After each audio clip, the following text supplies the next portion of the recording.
Hi, and my name is Adam, and today I'm going to be analyzing two different games, two really good storytelling and identity telling games, which are What Remains of Edith Finch and Detroit Become a Human. So let's get started. Stories have always been an important way for people to understand the world themselves and others. Video games, as an interactive form of storytelling, give players a unique experience by allowing them to be a part of the story rather than just watching it to unfold.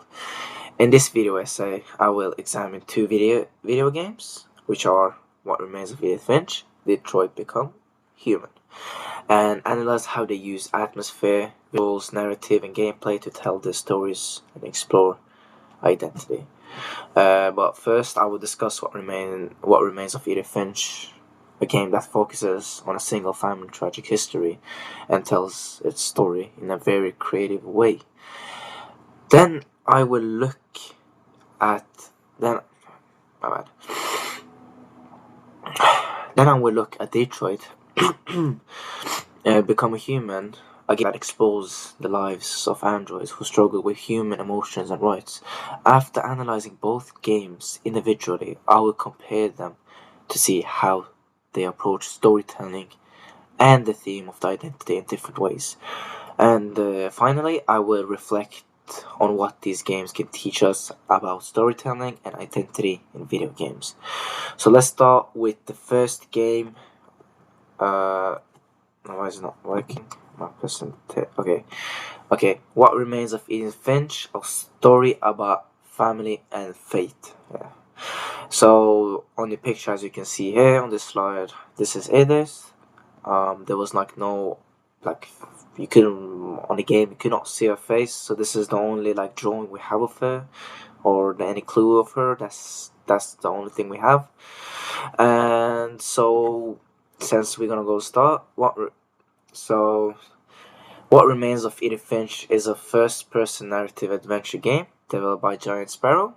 It follows Edith Finch, the last surviving member of her family, as she explores her childhood home and learns about the tragic fates of her relatives. Each family member's story is told through a unique interactive sequence, making it feel like an anthology of a short story connected by the larger narrative of the Finch family curse. And the Finch house is not just a setting, it's a crucial part of the storytelling. So let me show you the picture. And the house is filled with old memories, as you can see here. Locked rooms and hidden pathway reflecting the mystery surrounding the Finch family. The game uses dim lighting, detailing objects, and slightly dreamlike color palette to create the feeling of nostalgia and loss.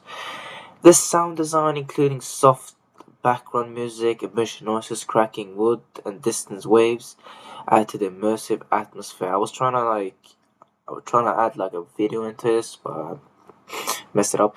But the storytelling in What Remains of Edith Finch is non-linear, meaning it does not follow a straight path from beginning to end.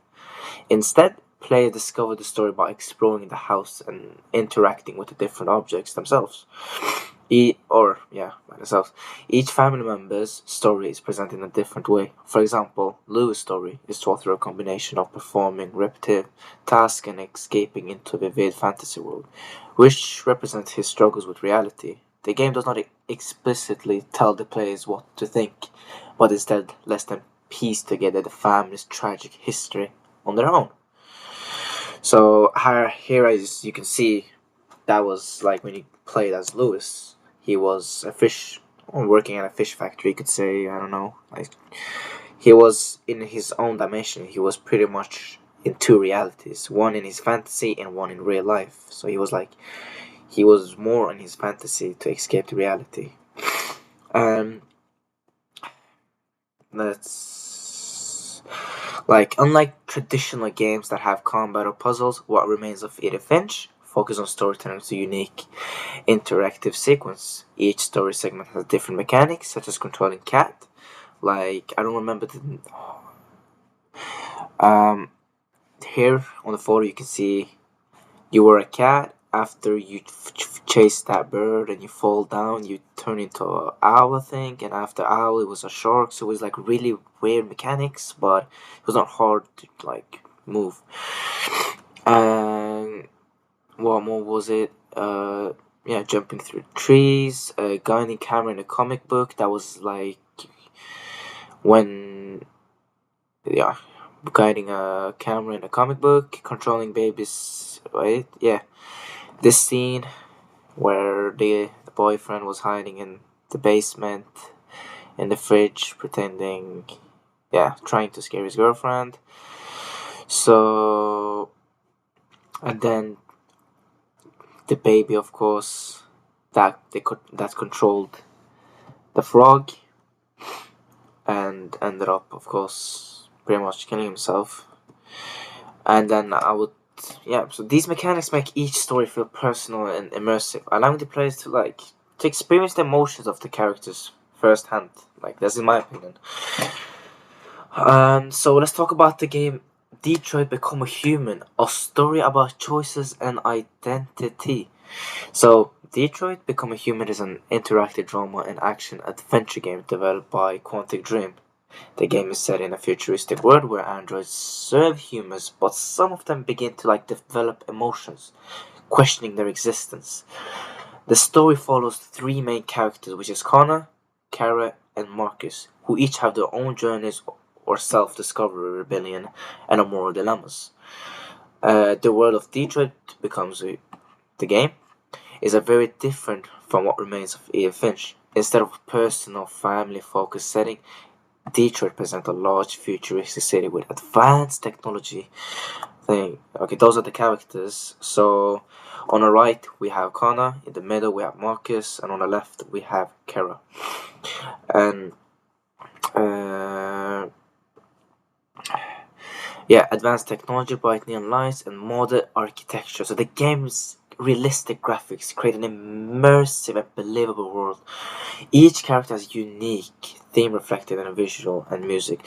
Like Connor, as you can see here, he has more blue and grey. He had the really bad path, I would say, really in the game. I haven't played it, but I've seen it. And while Marcus, on the other hand, he has way more bright colors, more vibrant and intense. He has this more vibrant colors, but throughout the game, he becomes more vibrant and intense as he evolves into a leader.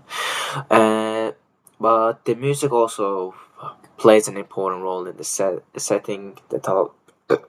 My bad, with a different musical theme representing each character emotion emotional journey. Unlike Edith Finch, where the story is fixed, Detroit Become Human is a branched narrative game. And this is Kara, as you can see in the picture right here. This is Kara, and she was a babysitter or a housekeeper. I don't remember how you said that. But unlike Edith Finch, where the story is fixed, Detroit Become Human is a branching narrative game, meaning that the choices players make affect the outcome of the story. So let's just say you take one move, you take one choice in the beginning of the game, it could change the whole perspective for throughout the rest of the game. Like for example, Marcus can choose to lead a peaceful protest or start a violent revolution, affecting how the public and other characters react to him.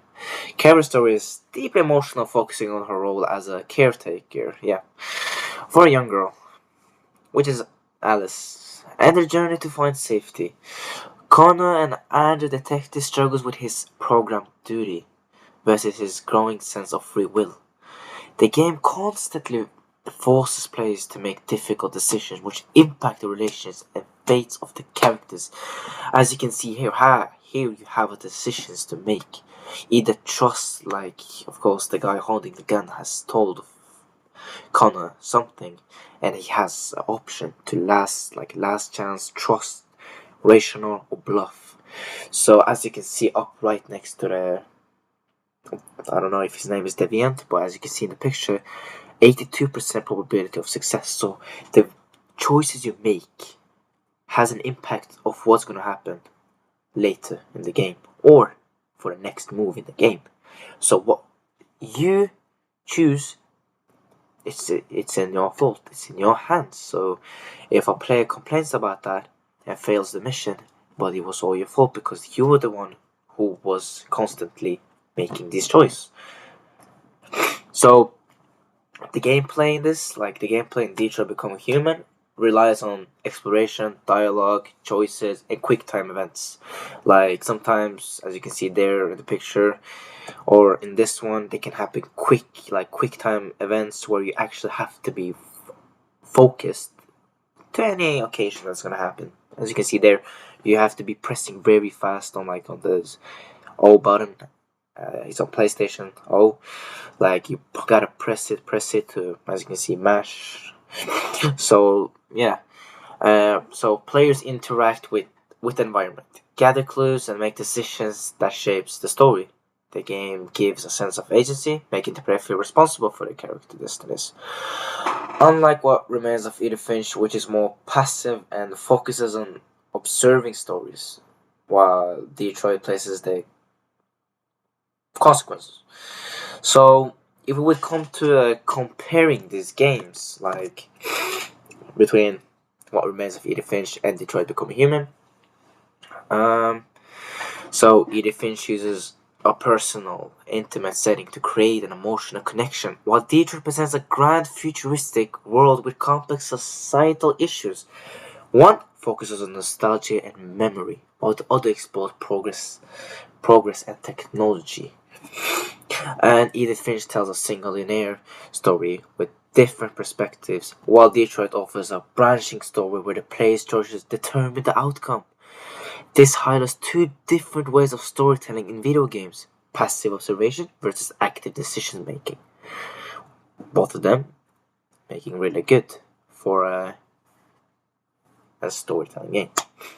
And Edith Finch experiments with various gameplay styles to reflect each character's experience, whereas Detroit relies on dialogue choices and interactive sequences to drive the story forward. Both use gameplay to deepen the emotion, impact, but in different ways. And Edith Finch explores how family history shapes personal identity, while Detroit focuses on struggle for self-definition and the right to be treated as a human. Since they were robots, the characters you play in the Detroit, you're a robot, but you slowly start to get human like feelings and expressions, like start getting actual feelings. And but this is like late, like 2030 this game is supposed to be at. So like yeah, uh, but both games shows how storytelling in video games can explore deep, meaningful themes that resonate with players. So for the last slide, what? Oh, what? Okay, but at least let's go to this one. Right? So my bad for taking. Okay, let's just go to the conclusion. Both What Remains of Edith Finch and Detroit Become a Human are great examples of how video games can tell powerful stories in different ways. Edith Finch immerses players in deeply personal, emotional stories using unique gameplay mechanics to enhance the experience. On the other hand, Detroit presents a large choice driven narrative that allows players to influence the story and explore complex moral questions. These two games highlight the diversity of storytelling in the video games, showing that the story can be told throughout atmosphere, visuals, gameplay, and players' choices. In the end, both games teach us storytelling and identity are deeply connected, whether through the history we inherit or the choices we make. And I want to say thank you for listening to my video of on my video essay. I hope you enjoy it. Yeah, that was it.